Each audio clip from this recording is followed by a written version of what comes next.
next up, we're going to have Ben Pieper. He's our product manager for Merschman, the entire Merschman business. And he's going to talk to us about soybeans today and soybeans in the future. As Katie did say, my name is Ben Pieper. I'm a product manager and agronomist with Merschman Seeds. I started off as an area sales manager, and I covered Southeast Iowa, Northeast Missouri, and I had a real passion for agriculture and agronomy, and I spent a lot of time with other sales managers and helping solve problems out in the field. So as Joe Merschman,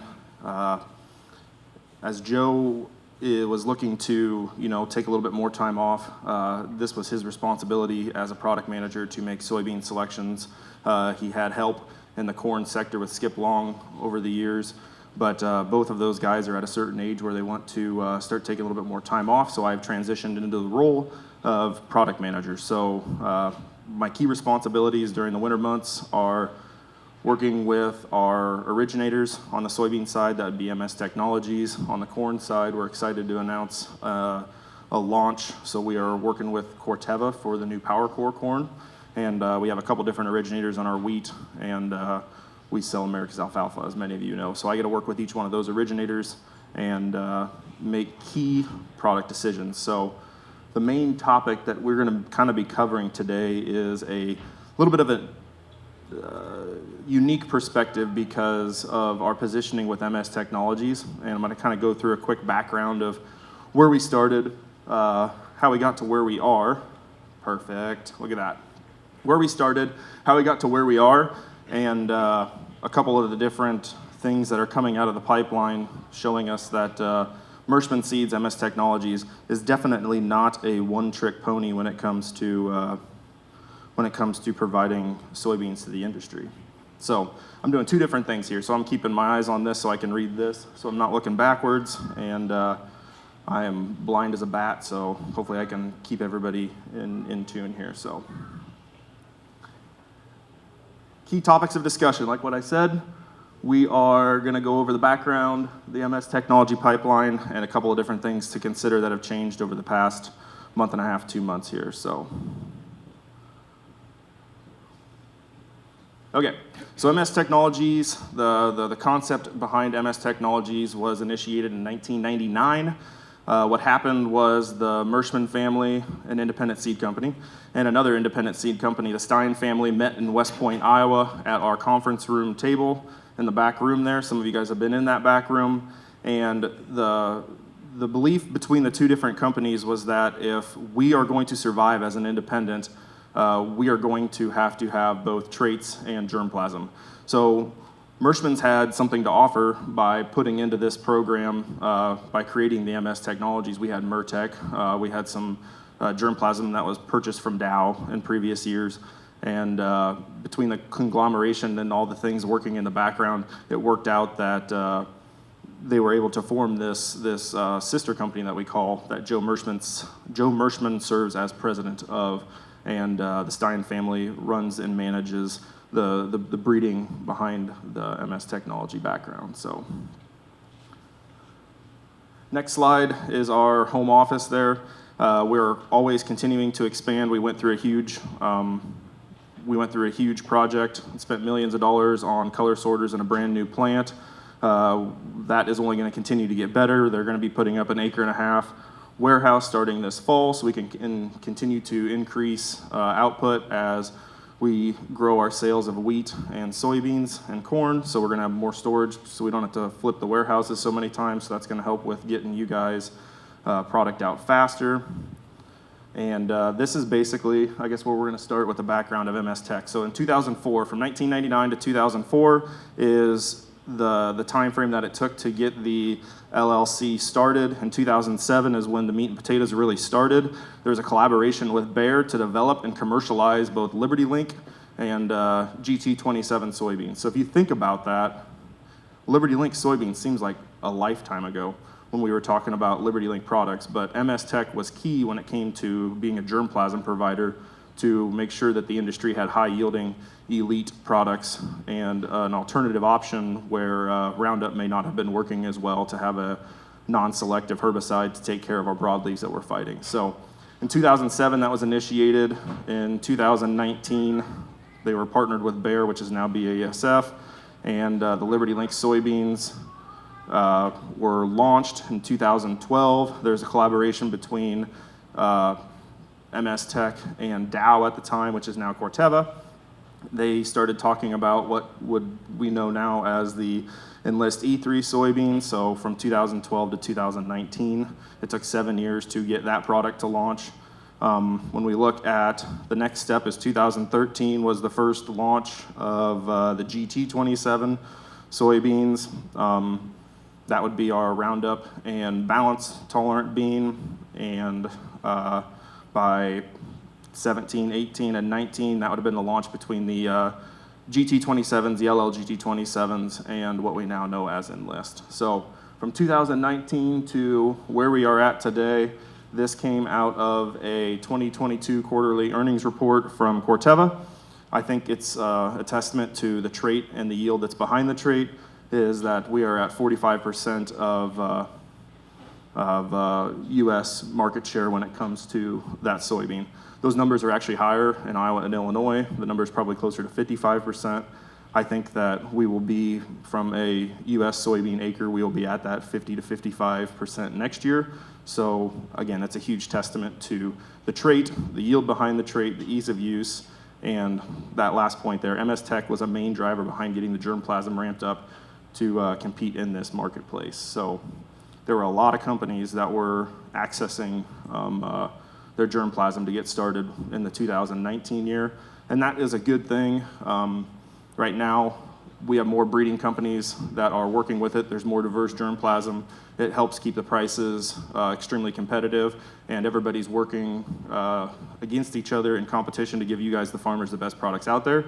So there's lots of different options out there, which is good for the Enlist trait, and we have a really, really strong program, which I'm going to talk about here in the next couple slides to kind of show you what our numbers look like and why we're as proud of our program as we are.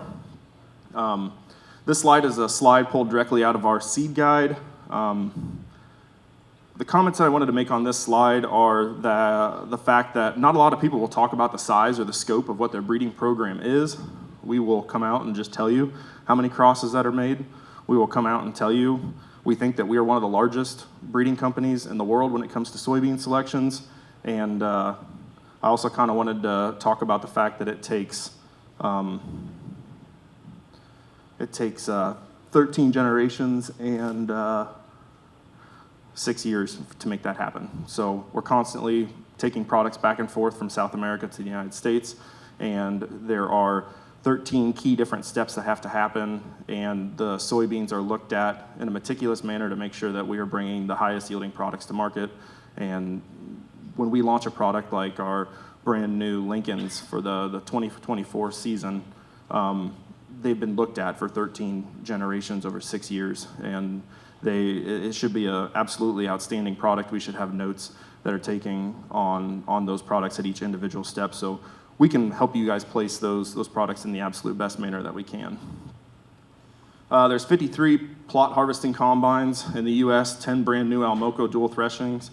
Those brand new dual Almoco combines are actually really, really cool. They can actually harvest plots at 3 times the speed that the old original ones could. So that allows for us to add more and more and more plots to the market. There's over 120 different testing locations and 1.2 million plots. So a 17 feet long by 4 feet wide or 4 row wide plot, there's 1.2 million of those that are harvested. So our program will continue to expand as the technology allows us to move through more and more data, because the goal that we are looking for is 1 in a billion. You're looking for that one soybean line that's going to hang around for 10 years. That's the highest yielding thing in the market. So the bigger the data flush that we have, the more numbers that we have and the more crosses that we have, is the more likely opportunity that we're going to have to hit that big rock star and get it out in the market.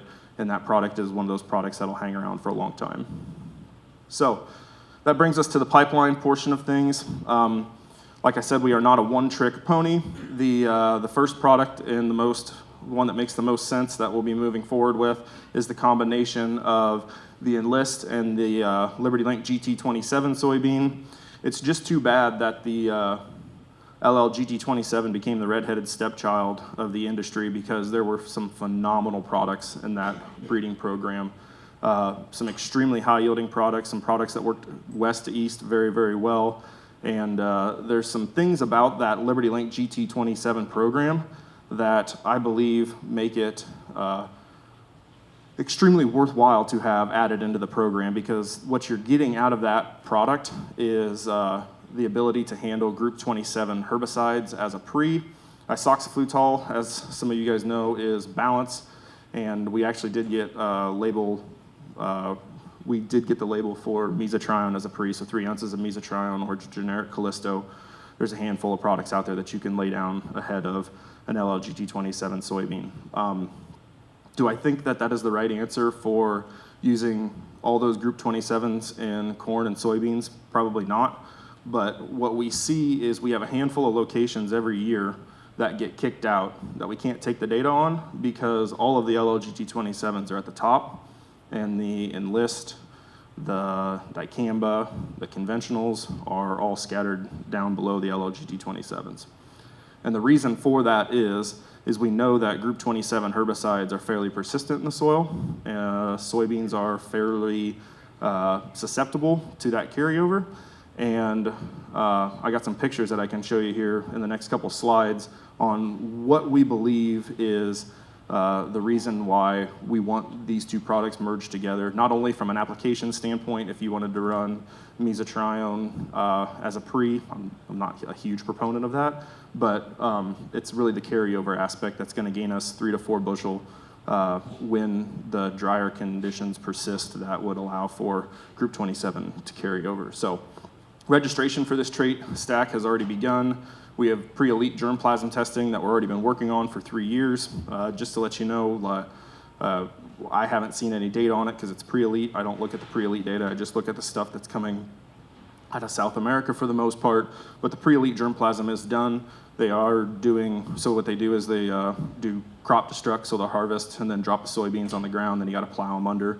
And then you have to, there's a whole bunch of processes that I learned about because they were looking for a plot in Lee County or Clark County, Missouri. And we ended up at the very last minute having to put a plot in my dad's farm. So I got to watch that whole process, and there's definitely testing on those products happening right now. Acres of Group 27 herbicides in the US, that's on the next slide as well, but what do we think about when we think about Group 27 herbicides? We have Balance, Callisto, Armazon, and Lotus. And like I said earlier, that the carryover issues is one of the reasons why we're moving forward with this product. Okay, so in a 2021, on a quick Google, when I was doing this in December when I built this slide deck, the 2021 USDA data said that 47% of all corn acres in 2021 had mesotrione used on them. I don't have the exact slide deck, but I have notes from an American Seed Trade Association presentation from all Group 27 herbicides used. 75% of Missouri's corn has a Group 27. 80% of Iowa's and 85% of Illinois have a Group 27 herbicide used. So that shows you the size and the scope, and there's a lot of premixes that are out in the marketplace today that have that Group 27 herbicide. So you can't really see that picture all that great, but what you need to know about that picture is on the left-hand side is an Enlist E3 soybeans from Merschman's, and we have some Beck's beans on the LLGT27 side. A farmer was finishing planting, and he had some Enlist beans left in his tank, and on the bean planter, and he did some headlands with Enlist and planted the rest of the field to LLGT27s. That is that field 3 weeks later. So you can see that the Group 27 herbicide, I believe it was mesotrione in this case, is holding those soybeans back. So when you look at them from a staging perspective, you know, they're all staged the same. They have the same number of nodes, but the LLGT27s are handling that carryover much better. They're stretching out taller, and in 15-inch rows, they're already closing the rows in comparison to the previous picture that I showed you. We still have gaps in those 15-inch beans because we're dealing with carryover. It's not liking me. There's another picture of what HPPD carryover looks like. So any questions from the audience on LLGT27 and list combination? Some people think that it's going to be called an E4. I'm not sure what the names are going to be on it of it at this point yet, but that's the first product in the pipeline that we'll see in a shorter time frame. This next product has to do with soybean nematode resistance, and this is just a slide deck showing a 2020 census survey of every county. On the left-hand picture there shows every county that has positive identification of soybean cyst nematode, and in the right-hand slide it shows what percentage of the populations are resistant to the PI88788 gene. I can make a comment from the MS Tech standpoint where we are currently at with the addition of Pekings. Certain different seed brands have a lot more Peking lines in it than what the Merschman brand does at this point. At this point, we have a 2.5 Osage. A lot of those lines are in our data, so I'm not going to speak to anybody else's data.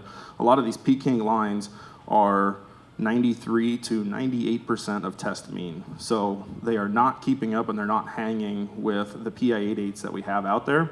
So I'm looking for products that are both regionally very strong and products that move from Nebraska to Ohio. So we're looking for both of those different things when we are making soybean selections. And I do not want to have a product that just because it has Peking, it's 95% over test average.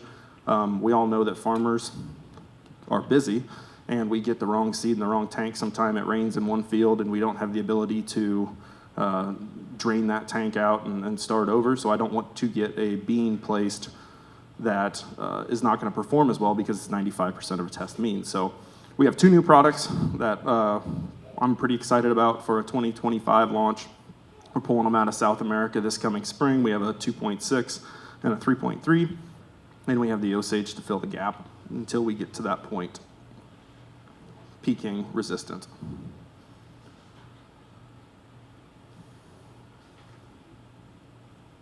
Okay, so this is a collaboration. The second bean that we're talking about is a collaboration between BASF, Corteva, MS Tech, and it is called a nematode-resistant soybean. What we need to know about this is that it is a cry protein, so it is similar to the cry proteins that are used in corn in the aspect that it's going to create a protein. The nematode is going to chew on the root of that soybean, and the nematode is going to die from the protein that is created by the plant.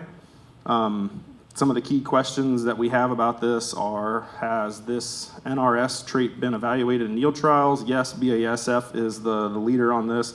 They're the ones that are originating the product. They see an average of an 8% yield advantage.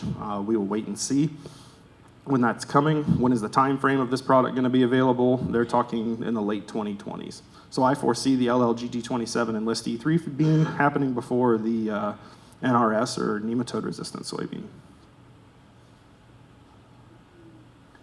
This picture here came from BASF, and there's 4 rows on the right-hand side that have an NRS nematode-resistant trait, and the 4 rows on the left are PI88788. Some comments that I would have about that picture is that when you're looking at that is probably a pretty heavily infested soybean cyst nematode population. We don't see those very often. Soybean cyst nematodes are really hard because if we have adequate rainfall, they're really hard to tell where they're at in the fields. And I could take a sample right here, and then I could take a sample where Brian's sitting right there, and we can come up with, I may have 2,500 eggs per 100 cc of soil, and Brian may have 0 over there. So it's really hard to test where those spots are out in the field to get good data off of. But I think a product like this in heavy SCN pressure with lots of years of documenting where those fields are at, this product is going to be a phenomenal product for those guys. Okay, so that's catching me up to where I kind of wanted to finish up or wrap things up. I was talking on Katie on the phone yesterday, and we were talking about the insurance, the early insurance planting date, and I wanted to make sure everybody was aware of what this is for the state of Iowa in order to get replant insurance on your crop. That date has moved 10 days earlier, so we are at April 11th, which is the same as corn, I believe, And I kind of wanted to talk just like over a few different things that I think about when I think about planting beans April 10th or earlier, because it's fairly, that 10 days can mean a lot when it comes to weather, moisture, and temperatures. So seed treatments, nobody's going to argue. Anybody in the industry agrees that a seed treatment is a must when the soybean seed is going to be sitting in the ground for 30 to 35 days. So if you have acres that you are going to try to plant beans on in that early first week of April or right in thereafter to match that insurance planting date, the beans are going to sit in the ground longer. So a good insecticide, good fungicides are going to be key to getting that soybean to evenly emerge and have as much protection as possible.